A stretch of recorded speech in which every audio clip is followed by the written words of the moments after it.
आजादी का अमृत महोत्सव।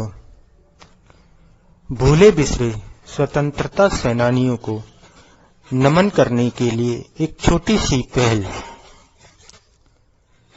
हम भूल गए उन वीर स्वतंत्रता सेनानियों को जिन्होंने भारत की आजादी में अपना एक महत्वपूर्ण योगदान दिया।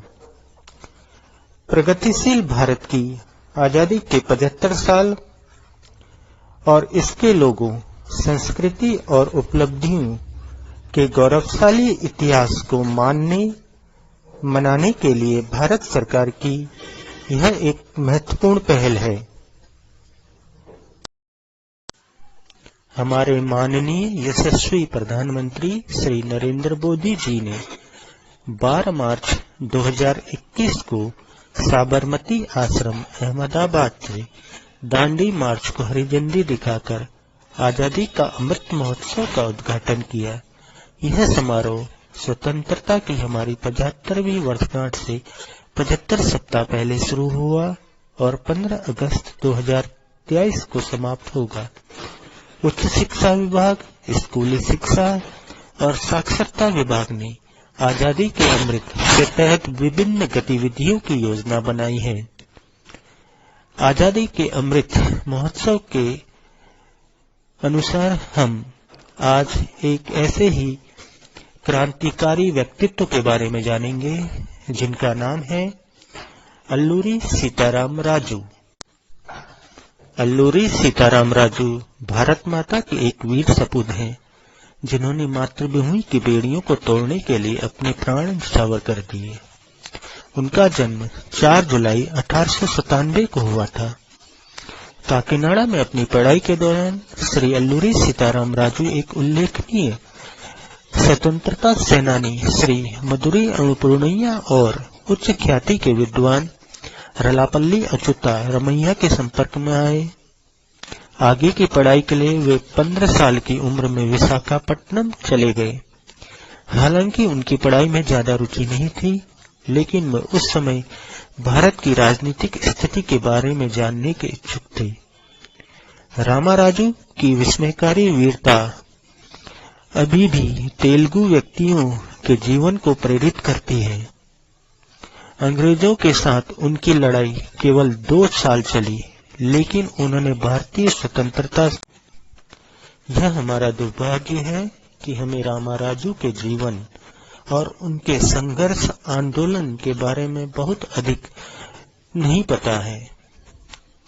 जैसे कि राष्ट्र 75वें स्वतंत्रता दिवस को मनाने के लिए तैयार है, यह उनके जीवन और आंदोलन को फिर से देखने और उन्हें श्रद्धांजलि देने का एक समय है। उनके अवशेषों को विशाखापट्टनम कृष्णदेवी पेटा में दफनाया गया है।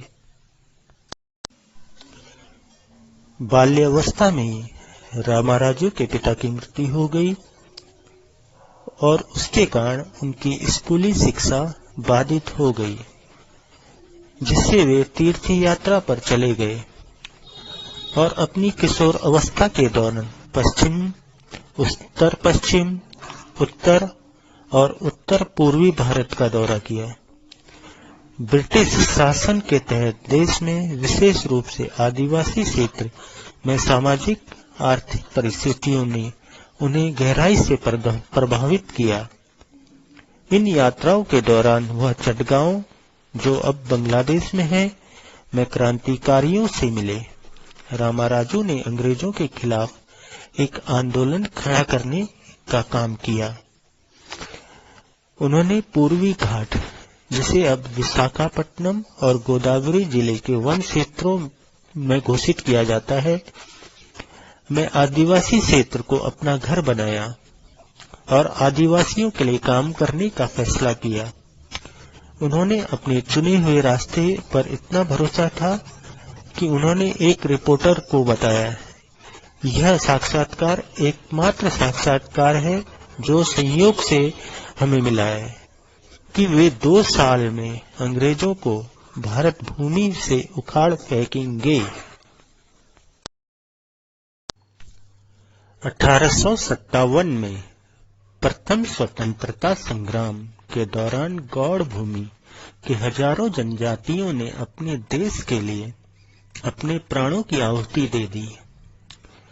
वन क्षेत्रों के आर्थिक मूल्यों का दोहन करने के प्रयास में 1882 में मद्रास वन अधिनियम को पारित होने के बाद जंगलों में आदिवासी लोगों की मुक्त आवाजाही पर और इसके प्रतिबंध ने उन्हें अपनी पारंपरिक पौड़ कृषि प्रणाली में शामिल होने से रोक दिया। एक निर्वाह अर्थव्यवस्था जिसमें स्थानांतरण शामिल है, खेती करना।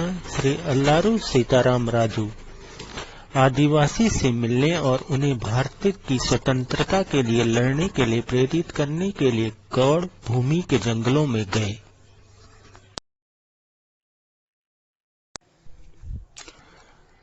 आदिवासी क्षेत्र में अंग्रेजों द्वारा गरीब और अनपढ़ आदिवासी लोगों का शोषण और उत्पीड़न किया जाता था।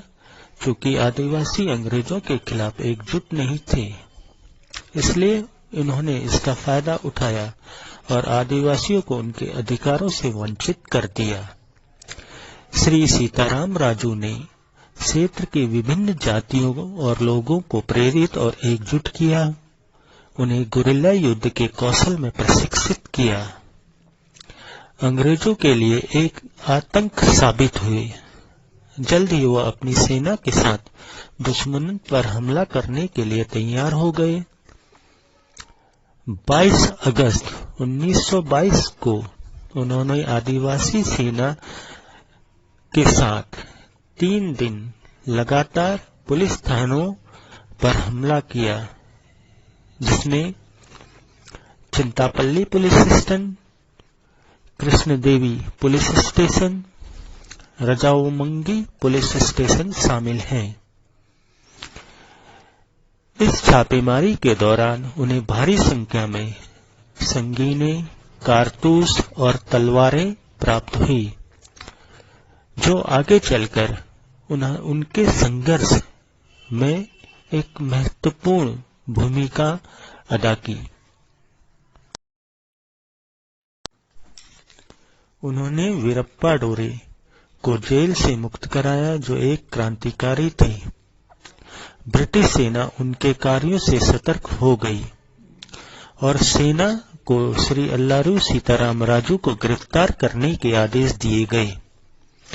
उन्होंने फिर से पेदावलसा में ब्रिटिश सेना पर हमला कर दिया और उन्हें हरा भी दिया, जिसके परिणाम स्वरूप उन्हें भारी नुकसान उठाना पड़ा। अंत में वे पीछे हट गए। उस दिन से राजू और अंग्रेजों के बीच नियमित युद्ध होते रहे। राजू सभी युद्धों में विजयी हुए। लगभग 2 वर्ष 1922 से 1924 तक उन्होंने ब्रिटिश सेना को आतंकित किया और एक विशाल क्षेत्र में शासन किया। अंग्रेज उन्हें मारने के उत्सुक थे और उन्होंने असम राइफल और अन्य 2 बटालियन तैनात किए। एजेंसी आयुक्त J.R. हिगिंस ने रामाराजू के सर के लिए 10,000 रुपये और उनके लेफ्टिनेंट गतम डोरा और मल्लू डोरा के लिए 1,000 रुपये का नकद पुरस्कार की घोषणा की।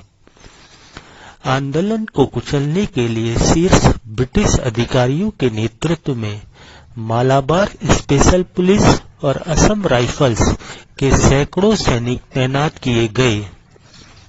सैंडर्स और फोर्ब्स जैसे अधिकारी कई बार रामाराजू के हमले के कारण बैकफुट पर आ गए।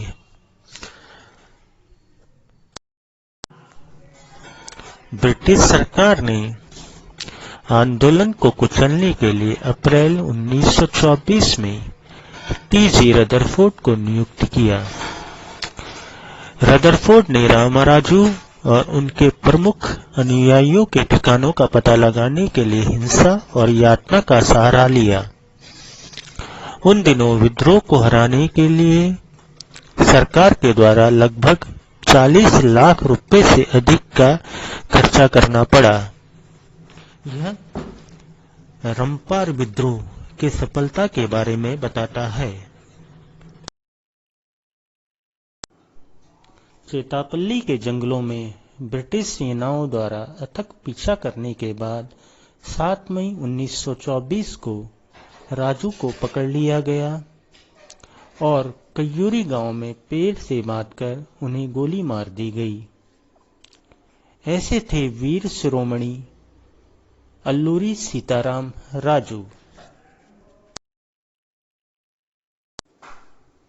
अगर आपको अल्लूरी सीताराम राजू के बारे में यह वीडियो अच्छा लगा तो लाइक, सब्सक्राइब और अपने मित्रों को शेयर कीजिए। धन्यवाद।